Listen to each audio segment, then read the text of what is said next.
Hello friends, welcome to this session of Foetron Academy. I hope these features that have been provided to you are proving to be helpful. So in today's session, I will be showing you how you can put conditional formatting in an Excel sheet. So conditional formatting helps you bifurcate the data available in your data sheet or Excel on visual basis. So conditional formatting can be accessed in Microsoft Office 365 Excel application. Let's head now to the application. So here is a sample data that has been created by me to show you how conditional formatting would work. So to make conditional formatting work, let's select the data that is available here on the sheet and go to the home ribbon. Here you can see the conditional formatting option available. So there are multiple ways in which you can apply your conditional formatting.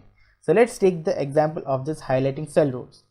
So I need to mark all the children who are getting below 50 and mark them in the data provided. So let's take the option to have less than, and I'll select the table and mark 50 as the border, and I'll mark them as per light red color and dark red text. So I'll just click OK, and you can see there are 3 places in which the student is getting less than 50 marks, and it has been highlighted as per requirement.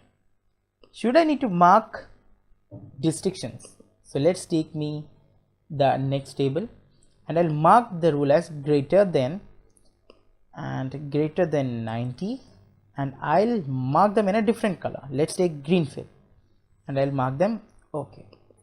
So you can see here that everything greater than 90 has been marked as green. So in this way you can do conditional formattings as per your requirement. I hope this feature has been useful to you. To get to know more such features and tips and tricks on Office 365, head on to our YouTube channel, that is Foetron Academy. Hope this has been useful to you. Have a great day ahead.